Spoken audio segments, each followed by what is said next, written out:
So, ladies and gentlemen, welcome to another version of IESA Chat Show. I am very happy with this panel, which I have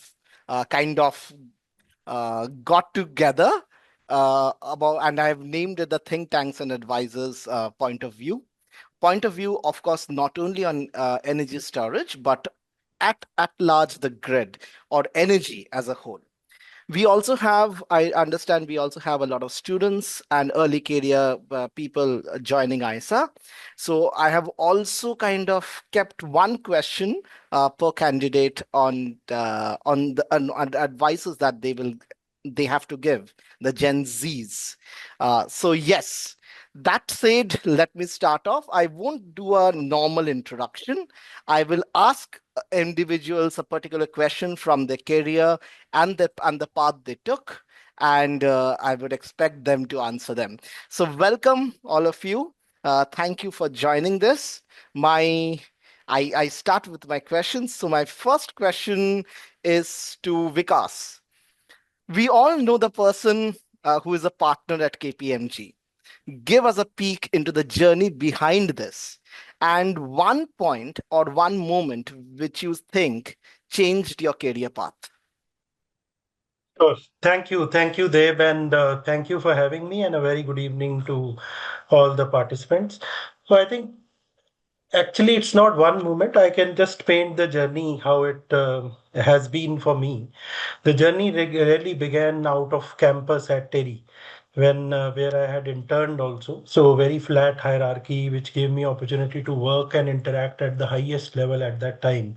And I was fortunate to be surrounded by some great friends as well as great mentors at Terry. So some of the marquee engagements I got involved in was Delhi privatization, the PPP process early on. APDRP was happening at that time, and APDRP audits, which pushed me out into the field, did several states, field installations, checking all of that, and so on. Time of day tariffs, interacting with RWAs, property dealers, all of them camps around to see what we can do around time of day tariffs. And I used to do a lot of tariff work also, tariff orders. The success was that after 3 months, they used to get implemented. So as part of the profile, there was so it was an emotional high at that time when it was implemented and the tariffs got announced in that state. So also authored a couple of books there. So after Terry went on to be the founding member of Mercados, it was we started South Asia operations. We were four of us and went on to 30. So I mean, there it was like a startup entrepreneurial setup. So moving from sometimes we didn't know the topic, didn't know the client, but we have to navigate the situation. So it was learning on the go and finding our own way. This was about 6 years. In 2014, moved to KPMG. So it offered, of course, a much bigger scale. Santosh was there at that time to welcome us at KPMG. He was there, the power and utilities leader at that time. So I think the defining moment comes from my perspective, is when we see the real impact on ground as well as on people. So there was one of the wins, which was one of the largest 100 crore plus program of in consulting scale is pretty phenomenal. Still is. It was the largest win of KPMG at that time. So we got opportunity to work with many central governments, a lot of state governments as well, and in the process, a lot of team members also contributed, and many of them are today leading portfolios, which I'm proud about because they are partners leading portfolios and contributing meaningfully to the sector. So in terms of work, also smart metering from a small market of 8-10 players today is a 40 billion market, all PE players, financiers, it transitioned. So there are a lot of marquee works that have happened, which we are proud of, and that are creating new paradigms for the sector, but also people and growing people. And fortunate to have very good mentors and friends like you and many of those on the call as well during this journey. Deb. Thank you. Thank you, Vikas. Okay, so it makes you what for 12 years in KPMG, right? Right. Okay, Precisely. amazing. Yeah. Okay, Karthik. I've always seen you as this offbeat kind of an advisor, not fitting in. So, not someone who is kind of doing advisory, but a offbeat kind of advisor. So, how did you develop the skill, or what advice would you give people who follow you? I saw your LinkedIn; you have a lot of followers, so that's why I'm asking you. So the good part is this, right? The good part is I have the luxury of sort of, I guess, preaching from a think tank space where it's about ideas, right? Some of them, of course, require the rubber to hit the road, but I chose the research career primarily because my leanings were towards, I guess, the knowledge space. Consulting very well could have been it, but I felt that there was a need perhaps to maybe have some honest conversations with government, and maybe consulting. And sometimes, there is, I guess, that requirement between a client and the consultant that that basically prevents that from happening in that way. So, to be honest, I was thinking about that question. You actually sent it across to me, and I was thinking I was fortunate to be there at the in the right place at the right time in 2012 when I started in the space, because I think it was in some sense there was a dearth of these independent voices in the Indian power sector or in the Indian energy sector. But today, it's clearly not the case, right? I mean, I'm seeing from the different forums that you yourself run, they've almost anybody and everybody, including from the consulting space, is now involved, in a very different capacity than what I think their original roles were. So there is a surfeit of people, much harder to sort of be seen. Uh, so to the extent that we were an early voice looking at problems that India faced, in the early 2010s as an economy that was struggling to meet its energy supply. I think a lot of the advice that we had to give as a think tank that was independently postulating based on our research were easily accepted, right? A new government in 2014 that basically was keen to sort of, be seen as somebody who's kind of moving things fast, gave us a better standing. Today, there is a lot of advice that's being thrown, right? A lot of people that are critical of what have worked, what has not worked. So maybe the government is not as kind towards independent views, and they may prefer sort of, advisory that is kind of more private, that gives them, that, insider view of, okay, this is what you could do. We try and work in that capacity, but clearly, given that we don't take money from government, not that easy for us to actually be in as many rooms as we probably could be. But that said, I would say the advice to young colleagues, young researchers, or in universities is try and spend as much time as you can in perhaps uh, understanding Indian power sector or Indian energy sector regulation, which I feel is something that is not covered enough in coursework. And I feel that I managed to do that during my time at NUS, where I literally spent 2 years understanding energy sector and regulation outside of my coursework. It put me in a good place to really just come in here and say, okay, I think I understand the way things are working. If you do that, I'd say, there'll be a lot of people who are actually interested in you, because notwithstanding the fact that AI can probably do that very effectively, but that's for a different time. Thanks, Dave. Thank you. Thank you. Anish, let's go back. Let's turn the wheel and go back to 1999. A young lad had just passed out from South Point. What advice, and then after the span of 23 years, what advice would you give different to that guy who was just scavenging to look into what career to choose after school? So I think quite an intriguing question, but I would rather I would rather be not different in the approach which I followed, and I would advise probably the similar way what I kind of followed the path, right? So um, plus two these days, I guess there's so much of AI and tech which is kind of course, clouding your mind and all that. I would give a similar advice that it's a pretty long journey what you have ahead, right? So therefore, following what you really like and probably take things as and when it comes, and probably as I think my colleagues also pointed out, which is whatever you do well in that part of the journey, I think you will probably reach the same destination as many others would reach eventually, right? So yeah, I think at that point of time, I used to like, of course, a lot of maths, probably, right? The only thing I did probably in my all my life is maths, nothing else, and a lot of sports. And both I continued in wherever I went. I think these are the two things I have continued. Even today in my current role, also I do a lot of, as I said, modeling, optimization, all of that. So I try to be a little niche, and again, sports I continue. So have resulted pretty much as I said. I never regret in whatever I've done, and that's exactly I think the advice I would say.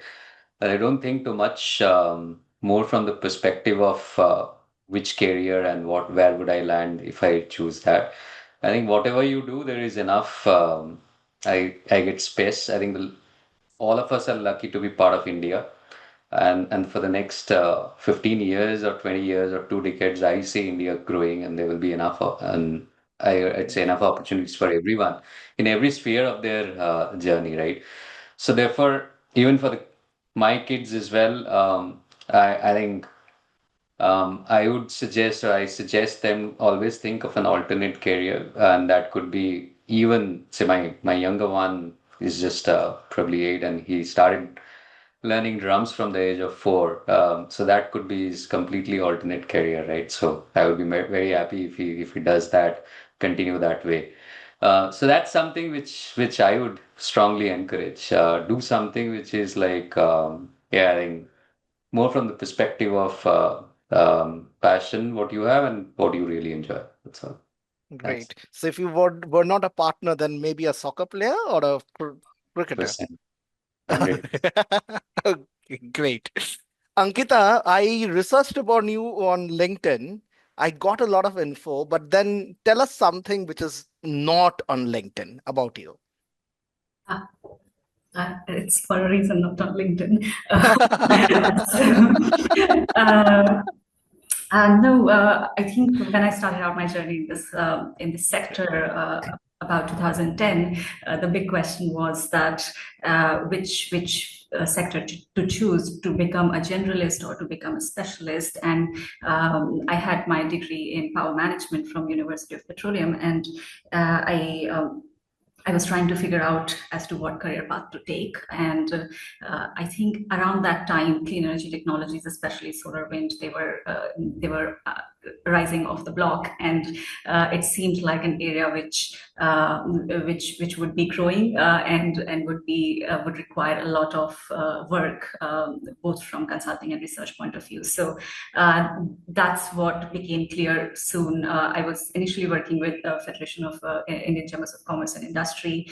Got to meet Jairam Ramesh over there when he was, kicking off all those environmental regulations and bringing up the MOF to CC to the level of ministry it's supposed to be.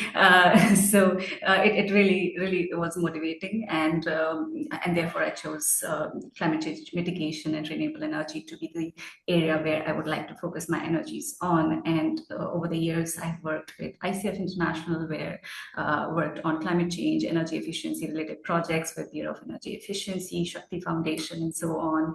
And then later on, I joined S&P Global, which over there I stayed the longest so far in my career, for about 10 years, working on South Asia, power and renewables, learning the market fundamentals. Got the best of the mentors over there who taught how to develop an objective voice and be able to present your point of view in the most objective, the most clear way possible. And that was a journey that I really enjoyed working there. Recently, I have switched to Mackenzie. I'm leading the clean tech supply chain team over here, working with solar, wind, energy storage analysts who are doing fantastic work. And I really enjoy reading what they are writing. The analysis that they're putting out is amazing. So I think I'm really impressed by the quality of the work that they're producing, honestly. So it's only been it's been less than 6 months for me at Wood Mackenzie, so very new, but really excited about the prospects. A tidbit about me: I'm also an artist, so Wow. the paintings that you will see behind me, they are painted by me. So that's something which probably is not on LinkedIn. Great. Thank you. Santosh, I would come to you and ask you that if you were asked by a Gen Z to define your career, how would you how would you sketch it? Yeah, I know. When you asked me this question yesterday, I first figured out, let me think what a Gen Z is. Okay. Well, what is this characteristic? Okay. And though I have two in my family, okay, who are Gen Zs, but I started thinking about it, and then and actually I asked my son, okay, as to, okay, tell me what is a Gen Z, and what is a characteristic, okay, and and what I find is that, of course, they're much more tech savvy, much more aware. Um, and I think they're also, a bit more value driven, perhaps, environmentally conscious, climate conscious, etc. Um, of course, they also the overhang of excessive social media, digital, etc. So that's on the no, possibly as a downside. But anyway, coming to what how I would describe my career, I was trying to think in very simple terms. I would say uh, trying to help achieve the goal of energy transition, okay, for the world, okay, um, in that little bit small way. I know that as individuals, we may not be able to make a very big difference, but if each of us tries to make that difference in a small way, okay, then in aggregate it can, right? So, so as far as I'm concerned, in my career, my profession, it's been about how do you really create that movement, contribute to that movement of energy transition to solve for climate change. Okay, and that means working with different stakeholders, policymakers, investors, companies, etc., helping them to strategize, helping them to achieve that change. End of the day, it's about making that change, right? And that is how I would describe my career. As a small, cog in the whole system, which tries to make that change. Great. Thank you. I should not have given out the questions. You all got time to think. Vinayak, let me go back to 1997. A young lad just landed a job in Bajaj Auto as a technical trainee. How did life happen from there? I'm sure we all see the colored version on LinkedIn, but then let us walk through your career. Yeah, well, first of all, thanks to be here and great to listen to others' life journey. Um, for me, I guess I think life happened more than how I consciously chose for quite some time. As for many young lads, for myself as well, the goal was always to maximize fun of life. So something that Anish mentioned, I did something similar. I read a lot of books. I played different sports. I spent a lot of time doing things which are apart from academics. But I was quite interested in mathematics, so I decided to spend a lot of time in academics. So I did quite hardcore research in nonlinear control systems.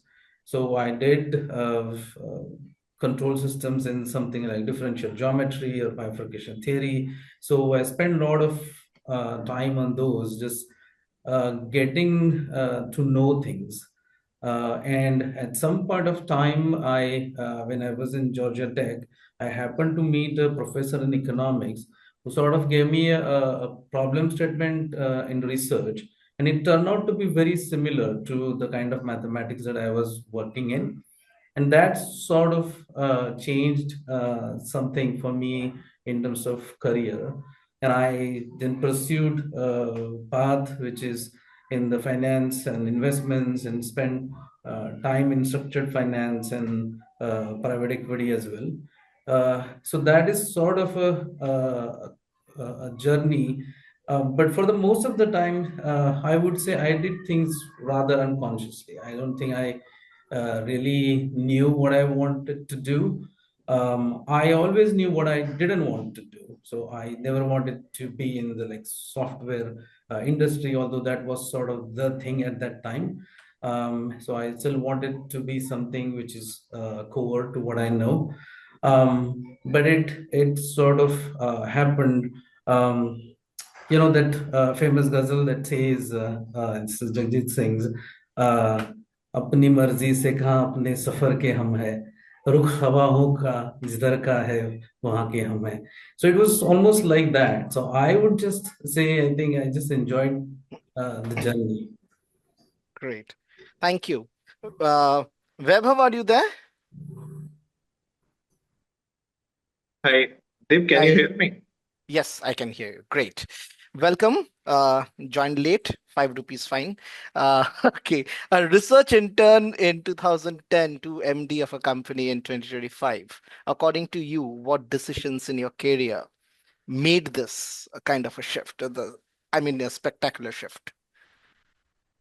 Sure, thanks, Dev. Apologies firstly for joining a bit late. I've been traveling, but since this session is for advisors, so consultants are used to being on the road often. So that's a very apt venue. In terms of my, journey, I'll say I did not choose a sector, rather the sector chose me. Uh, you would know we don't have many degree programs within renewable energy, so the entire exposure anyone would get is from your work experience only. So I during my internship, the project that got allocated to me was wind turbines. So I did not choose wind turbines, but the project on wind turbines got allocated randomly. I did well there, but have thereafter being continuing that. The joint PwC have been there ever since almost 15 years now. And what has kept me going is my interest in that sector. The sector, it's been a sunrise sector, has been growing well. So I've actually been a beneficiary of how the sector has grown. So I've jumped onto the bandwagon, to be honest. And all I've done is trying to be one step ahead. So trying to be observant in terms of how the changes have been happening and see how best we can adapt to those. And that has been the case, for example, if it's solar, Your if it's audio.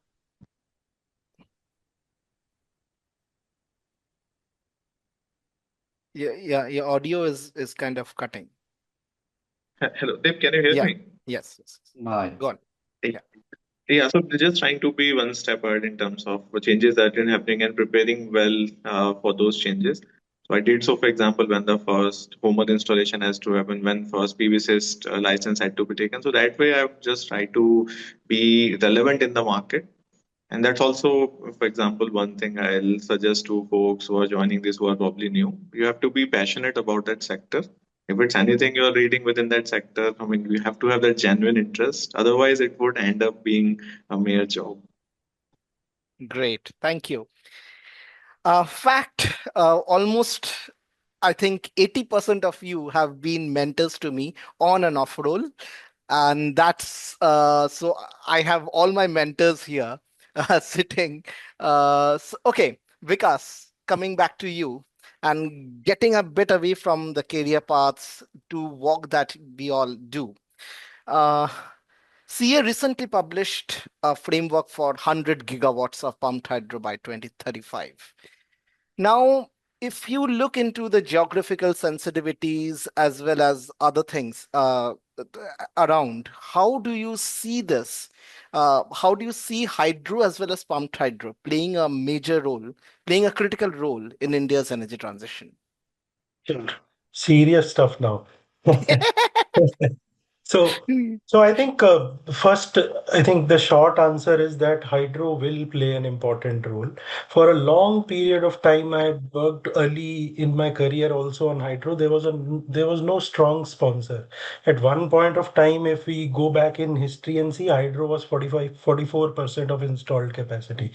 Over time, it started to come down, but the time has changed now. So hydro will be important now, especially from the system criticality and viability, stability perspective. Now let's deep dive this into, let's pick up the CAs. Today, the situation is that the installed capacity of pumped hydro roughly is around 7 gigawatts. About 11 to 12 gigawatt is under construction. There have been a lot of other announcements also.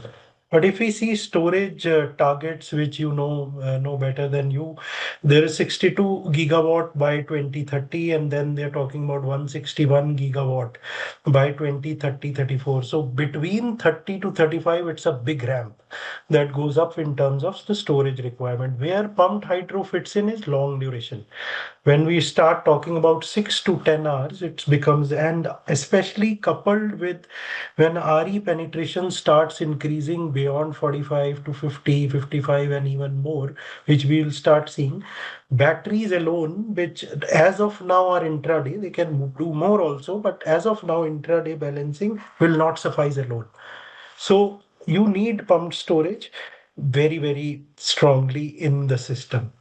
And and you mentioned about geographical sensitivities. I think Yeah. it used to be a constraint. Now we have to be aware of the design shift that is happening when it comes to hydro. The off-stream closed loop PSPs now are the talk of the town. All the new discussions that are happening, all the new announcements that are happening are around this, because there is no river diversion.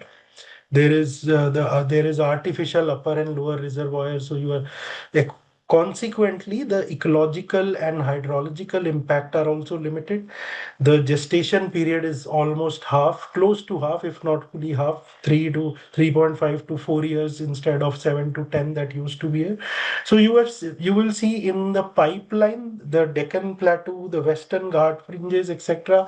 There are a lot of zones that are coming in, even abandoned mines, etc. You can see there will be a lot of. So hydro, I would say, has reinvented itself. So in summary, I think large hydro will be strategic, region specific. There will be cases of large hydro coming in, but PSP is absolutely central because of the high RE penetration and the increase that we are seeing there. Great. Thank you. Thank you. Taking a leaf from your answer, Karthik, all of these announcements and numbers are huge, right? And so I will play a devil's advocate. So the question is, what if we falter in the implementation? And as Vikas said, that it's a big jump from 20 to 2035. And even before that, from today to 2030, it's a big jump. And with this all kind of uncertainties there. So what if we falter? Apart from, I understand there is a financial risk, but let's not talk about the financial risk. What is the risk in the grid? So, can you still hear me, Deb? Yes. Yeah. So, I mean, I would say the faltering is really to the extent where we're not able to cater to the growing energy demands of our country and treat it like, yet another issue of the early 2000s and the 2010s, where despite having capacity, right, not being able to get electricity into the hands of people or into the houses and businesses of people that could have actually used it productively and to increase their capability to deliver, is the bigger mistake that I think we could commit. So, as far as India is concerned, rolling out more and more of storage and worrying about the finances, while we understand, of course, pricing, etc., is a challenge.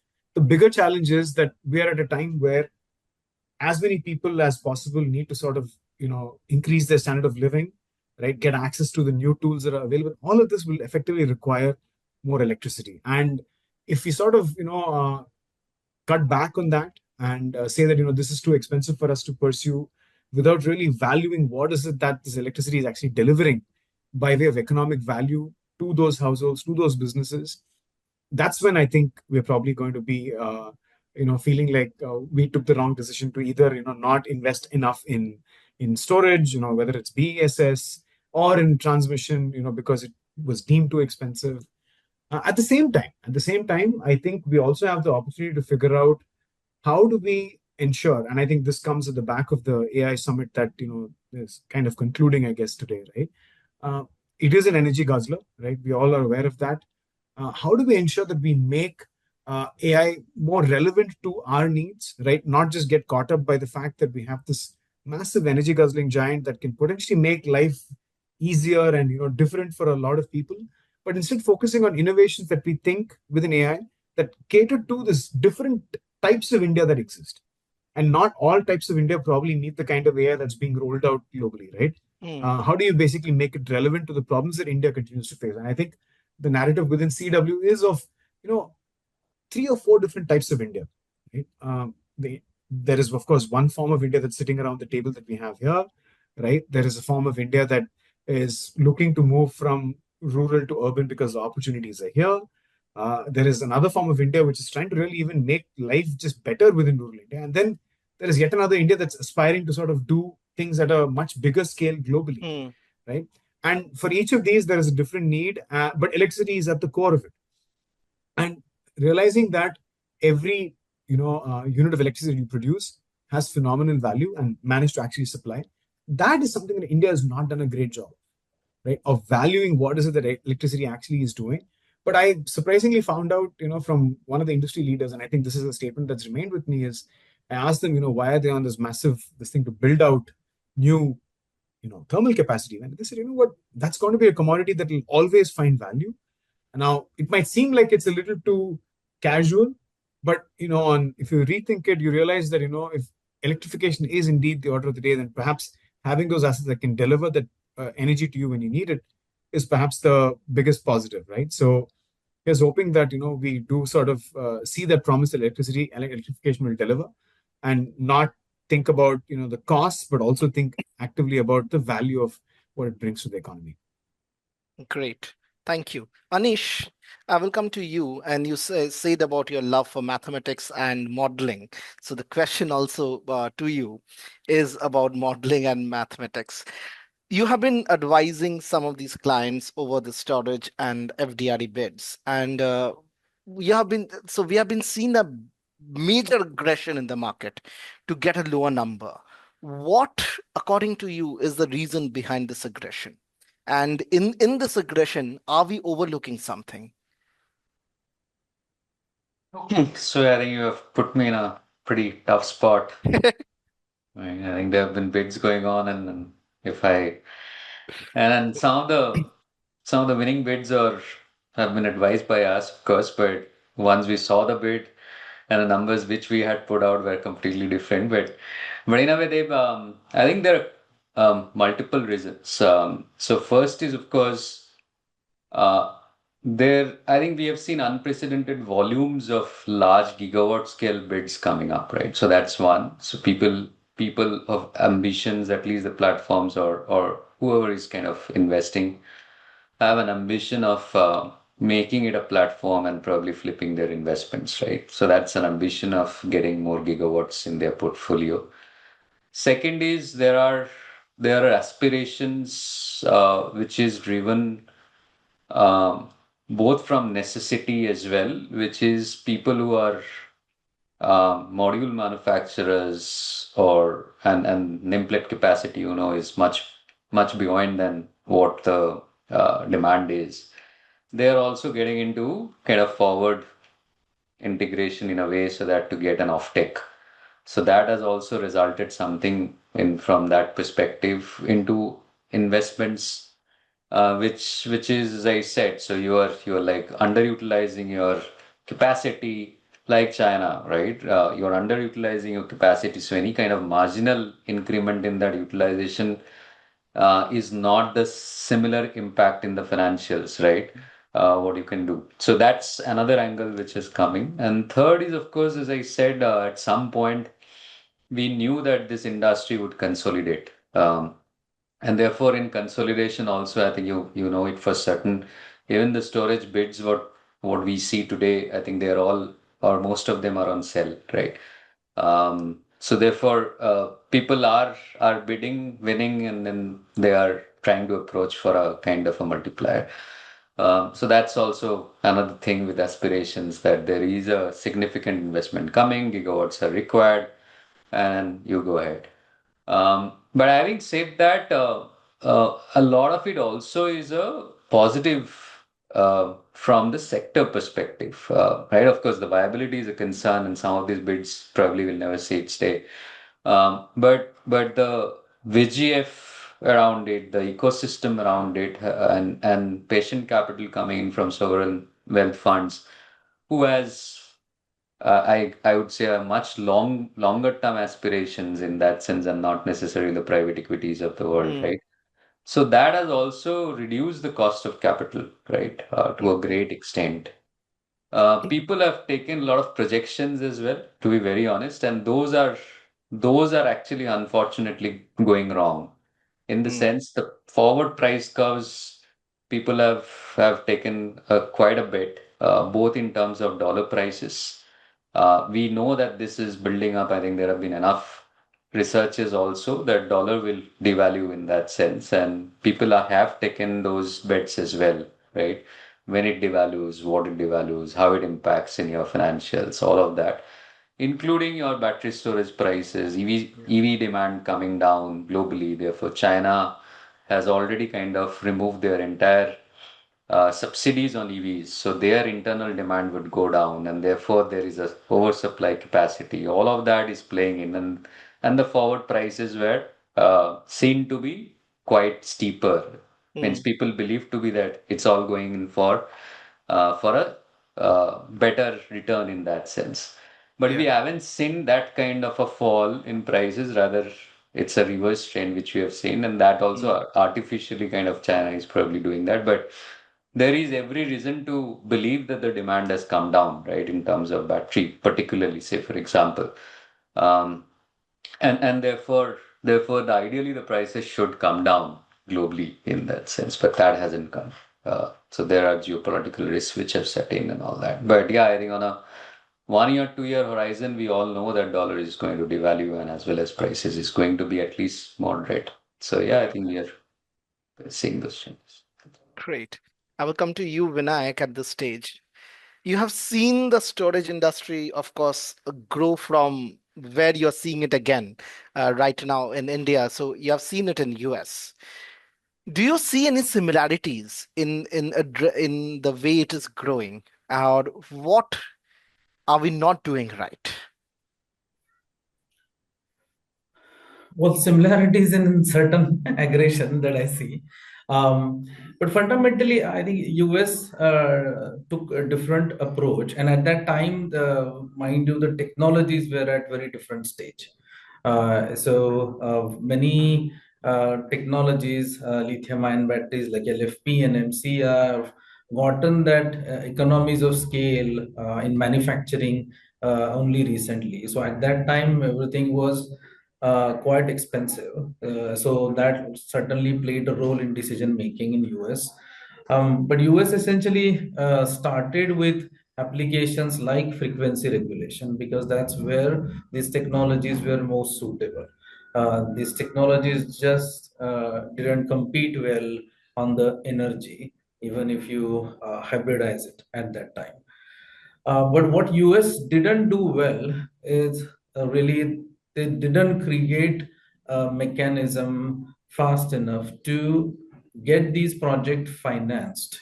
So there were no long-term contracts for a long time. So these were just merchant assets doing only frequency regulations. So a lot of the projects that came up are really 30-minute, 40-minute kind of batteries or even short duration batteries at that time. So even certain flywheels came up. So although it was a good application, frequency regulation is very small market.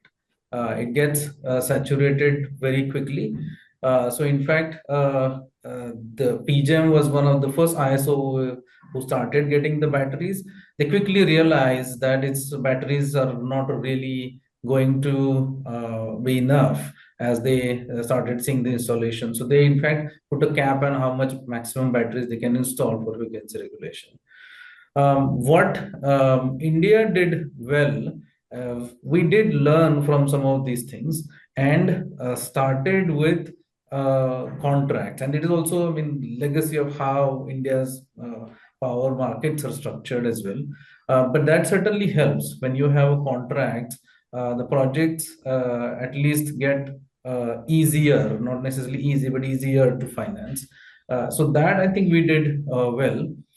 What we are not really doing well, which sort of already alluded to in a question to Anish, in terms of how these pricings are changing and whether there is really enough diligence on the quality of the product. But unfortunately, I feel like emerging industries like this will go through something like that. So I think we should take this as a learning phase. But that's where I think the risk lies. And I always say in public forums that we are just one accident away to put this industry back a little bit. So we need to be careful on that front. But otherwise, I think just if you just step back, because sometimes we're too close, so we see a lot of nuances and a lot of challenges. But I think directionally we are going in the right direction. Right. Thank you. Vaibhav, you have been working a lot with the states, and as someone said, I forgot the name. So the states will be running this energy transition from now on. Now, and you have been drafting tenders also for these states. What preliminary needs to change in these tenders in the way they are drafted, like a tender 2.0, if I say? What preliminary needs to change in these tenders so that we are better prepared, or maybe we do not get into a situation where we are seeing it today? Sure. Sure. So, yeah, Dev, this has been a hot topic for discussion. We have close to 40 gigawatt of capacity that's still waiting for long-term PPAs. But Discoms have still not committed to that. So, there have been challenges. What I feel has to happen is, I mean, for bidding to primarily change from often a supply-driven bidding to a demand-linked procurement. And how that can happen is, I'll say, firstly, through market reform. Second, also increasingly and better execution discipline. You mentioned tender 2.0. So broadly, if we have to see what changes can happen, in terms of recommendation, first has to be better aggregation.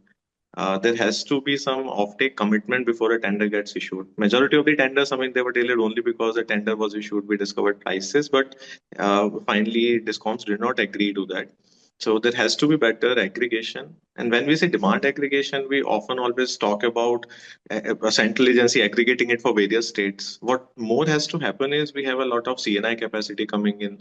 We have significant number of data centers that will come in. So ideally, the central procurement can happen for not just public sector entities or utilities, but also a lot of these customers. That way, there would be a better visibility in terms of how much offtake can happen. In terms of tariff design, where I see some changes, or I would recommend some changes, specifically on, say, indexation for module prices. So, for example, we have the GUVNL bid that's due. Now, under ALCM, currently, there is no visibility or limited insight in terms of what would be the effective module price at the time of. Your audio has again vanished. Dip, can you hear me now? Yes. Yeah. So what I was suggesting was that we are at a situation when we have the bid due. However, with limited visibility on the module price under ALCM, it's going to be either a bloodbath with aggressive bid discovered and procurement not happening at an effective price, or it would be, for example, a windfall gain for some developer, in which case the regulatory commission or the state would cry foul. So either way, if there is indexation of some sort, I think that would be better. Thirdly, a lot of problems have been specifically around transmission. So allocation of grid connectivity has to be looked at once again.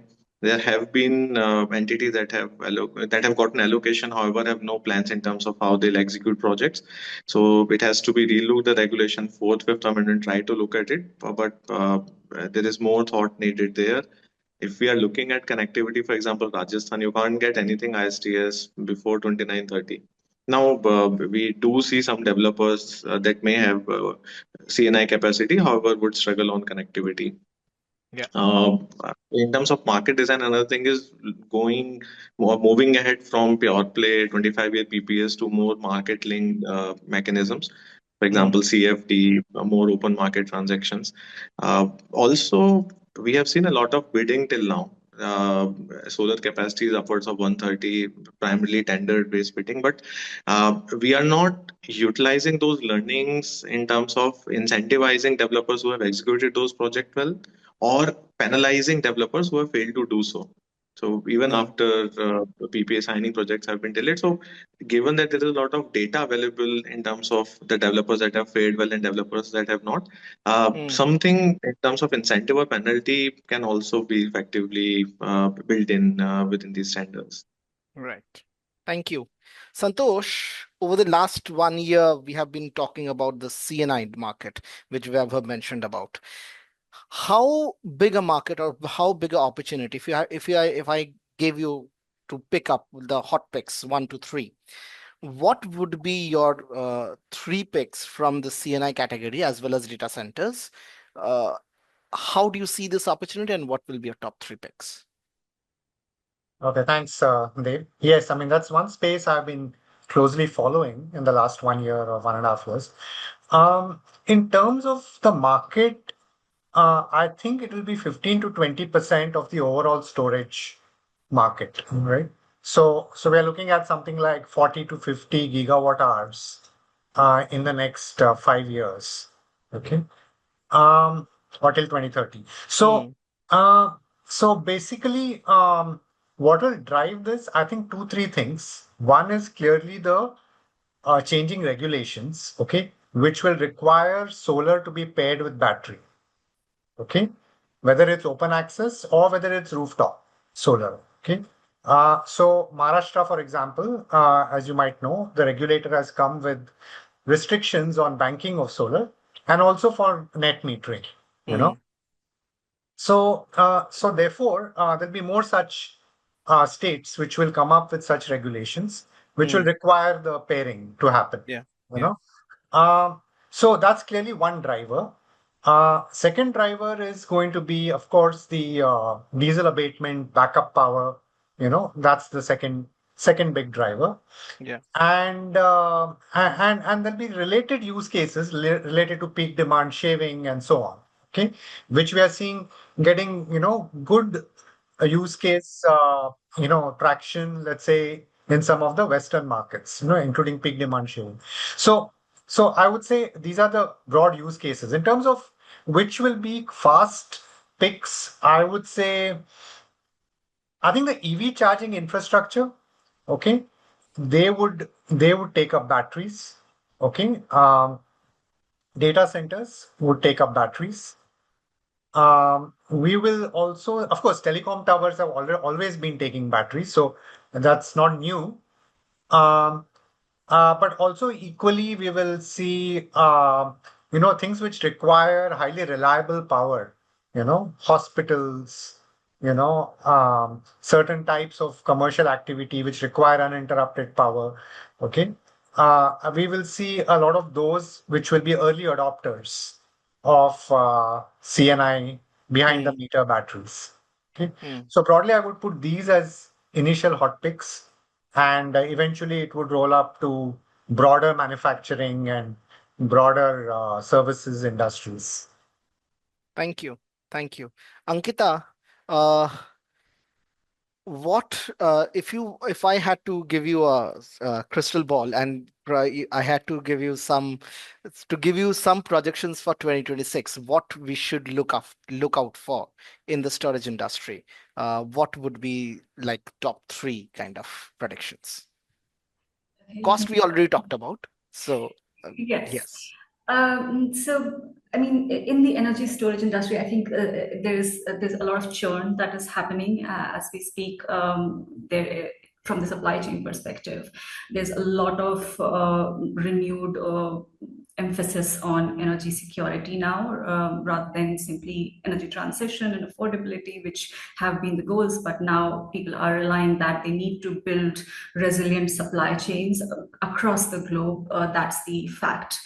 And if you look at energy storage industry, it's very much reliant on China. China occupies a dominant position with more than 85% of the overall production, which is happening for batteries, is coming from China. So due to this focus now on building resilient supply chains, we may see a lot of policy focus on building localized supply chains. So there is a shift which will happen, a restructuring of global supply chain, which we'll see, which of course will not result in any productive results in 2026, but over the course of next few years, we'll see a lot of localization of supply chains happening, especially around the downstream modes of the value chain, whereas upstream nodes still will continue to remain dominated by China.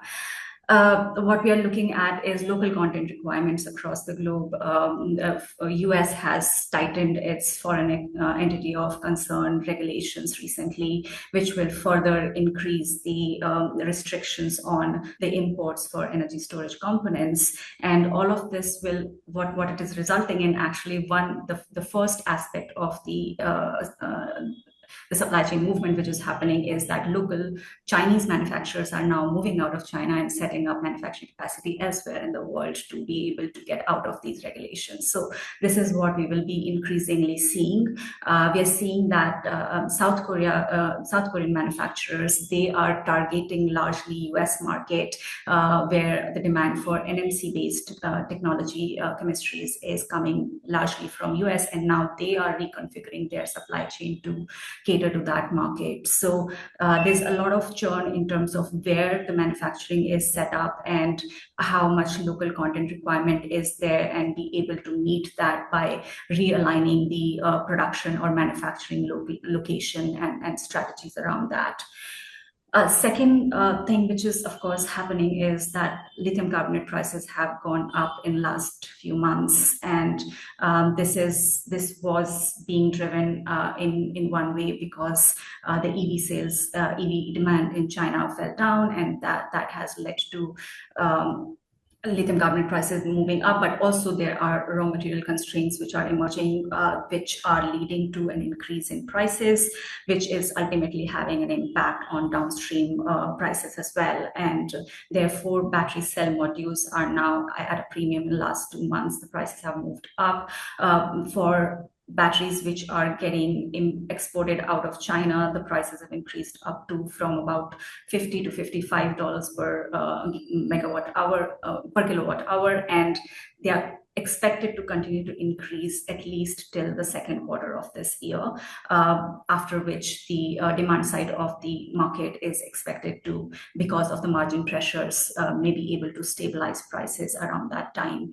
But at the same time, that trend, what we are seeing is maybe limited to the China market, but for the export market, it would still continue to remain at pressure, and prices may still continue to increase till at least the beginning of the next year. So there is going to be that impact ongoing in the prices. It is another factor which is leading to this increase is, of course, policy related, where China has now announced that it will be removing the VAT rebates which were available on cell exports. And what it will lead to is, of course, the price increase, but also it's leading to another trend, which is the pre-ordering of front loading of the shipments is happening to be able to get around this change, which is expected to come into force from 1st of April this year. So it will first come down from 9% to 6% in April, and then by 1st January 2027, it will be completely go away. So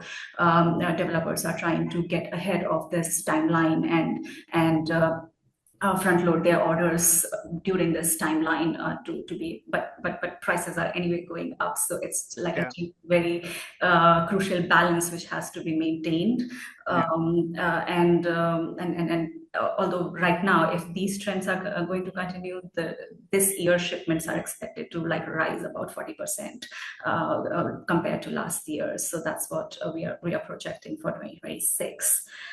Then last point is about non-lithium based technologies. There is an increased adoption of non-lithium based technologies, whether it's sodium-ion flow batteries or iron air systems. There are projects which we are seeing across the world, which are in different stages of development, and these technologies are expected to grow their overall share in the supply mix, and in the next 4 to 5 years, they might double their share from about 3% of the overall production to about 6-7% in the next 5 years. So they're increasingly important. Governments, developers are looking at alternative chemistries, not only from the point of view of having alternative chemistries, but also from perspective of alternative applications such as long duration energy storage, which can be implemented through these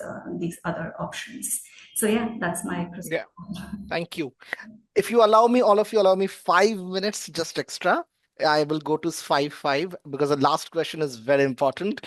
I have a lot of students who are a part of IESA, and they clutter me with these kind of questions, and thus I offload them to you to answer. Vikas, what would be your advice to Gen Zs entering the workforce today, or maybe in this energy world today? Sure, Dev. So I think first thing I will say, India is place to be. It is one of the largest market of clean energy laboratories. We see the kind of developments that are happening, the issues we face. The scale is faster than any of the developed and developing countries has ever seen. And the global norms in storage, grids, all the issues on financing we have been talking about are all here. But it is unstructured, it is politically complex, it is capital constrained, and also socially sensitive when we start looking at tariffs and others. So I think it is important to enjoy this process and learn from this. It's a great experience. Energy transition is a patient process. Asset builds up, take time. Decision affects millions of people. Policies can change and shape the sector also. But mistakes can be costly. So be patient with with the regulatory process, with the multiplicity of views that come in from various stakeholders, coherence, discord, all of that happens, which we have lived through. But be impatient about we put poor data, outdated assumptions, low quality analysis. So be respectful rebels, I would say. So challenge with rigor, but go ahead, look at that. And last I would say is that build credibility, personal brand will follow. There are ample avenues today, LinkedIn, panel, podcasts, great tools. Do that, but credibility will always come from the work we do along with visibility that is required. So do focus on that. In our sector, as it says, that trust compounds faster than popularity. So that is very important. Important. So Dev, back to you. Lovely. Vinayak, will come to you. As Vikas said, it's energy transition is a patient game. You have to be there and stay with that. We have been seeing this kind of job shifting, so a frequent job changing happening. Of course, the opportunities are there, but what would be your advice on this? Well, first of all, I sort of cringe a little bit when somebody asks advice. It makes me feel a little old. So I would rather learn from Gen Zs, millennials, whoever they are there. I do see a lot of changes, and as Vikas rightly said, I think the patience is key. Um, I would say I, there's a great book by Malcolm Gladwell called Outliers, and he talks about 10,000 hour rule. And he essentially says that one needs to put at least 10,000 hours to really master one particular thing. And coincidentally, many years ago, Bruce Lee had said he used 10,000 number only. He said that I don't fear someone who had practiced one kick or 10,000 kicks once, but he fears those who had practiced one kick 10,000 times. So that 10,000 is key, it looks like, between Malcolm Gladwell and Bruce Lee. So what it essentially says is that you have to spend a lot of time on one thing to really become a master in that. And it's critical to really strive for that kind of excellence. And I think Anish, in one of the first, he did mention that whatever you do, you have to do it well. And to do it well, you have to spend enough time on it. So that's what I would really say. So everything else, really, jobs or others, will come once you start following that. Yeah. Yeah. Thank you. Karthik, in these, Vikas also alluded to it that there's a lot of noise around, right? You have to selectively pick up what to choose and what not to choose. In this kind of an environment, how to judiciously choose? Mm-hmm. I mean, I think there was a word that was being used in the first administration of the Trump time, which is called the post-truth world, right? And not able to figure out what is the trend that you actually have to follow, given that what's coming out on social media and news outlets is really not believable in many times. But that said, I think what is very important, and one of the reasons why I articulated my opening response as well, that I was drawn to this, was there is a sense of what is it as a country that we should pursue.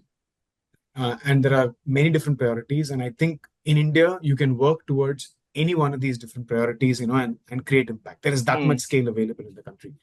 And you figure and pick out which of these really appeals to you. I mean, it's possible that, you can end up making the life of people living in urban India better during, doing certain interventions, which are at the bleeding edge of technology. But you could also do relatively simple things, right, in the way that you work and contribute, or even otherwise, and that could change life drastically for people at the very other end of the spectrum. And trying to find, where is that priority as a country, and what is it that is the long-term, sort of prospects that a country like ours holds, is perhaps where the challenge will be for the current generation. Because AI, of course, will be a disruptor in many ways, in many of these service delivery for different segments.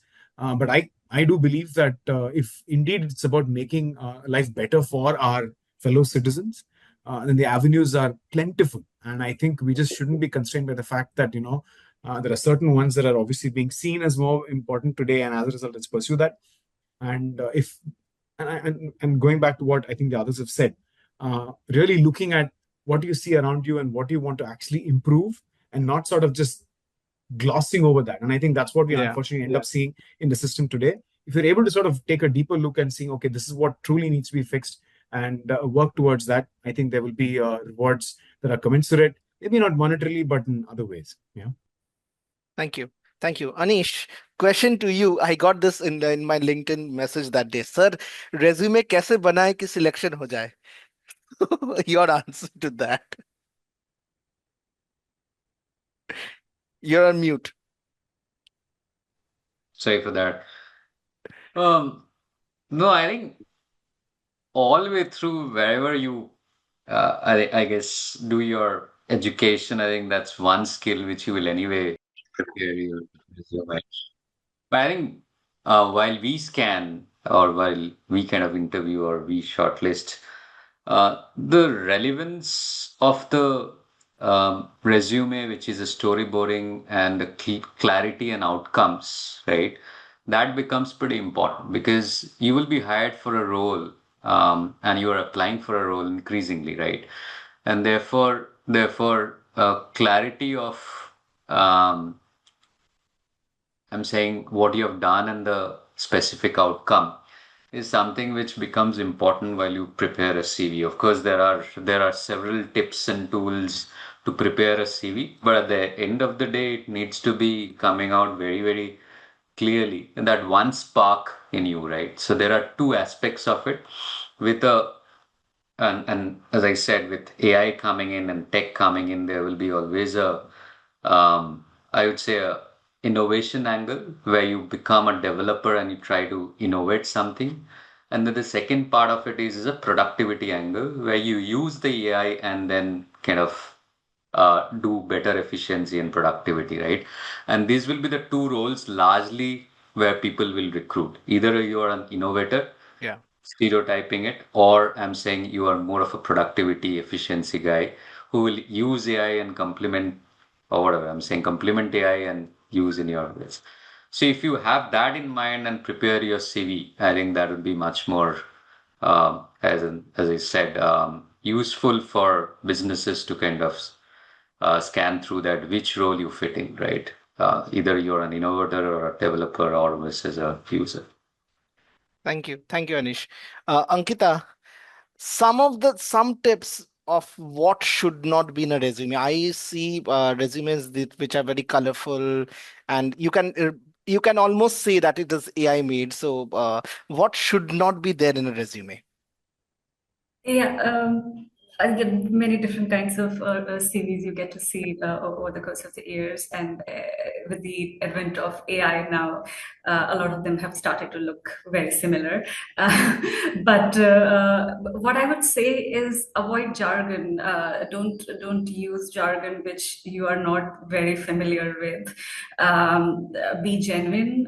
Put all your experiences that you have had, whether those are projects in your, as part of your academics, or they are projects that you have done as an intern somewhere, and provide details of those rather than just listing out jargons or several metrics about different numbers of what you could have done, which reflects as much better.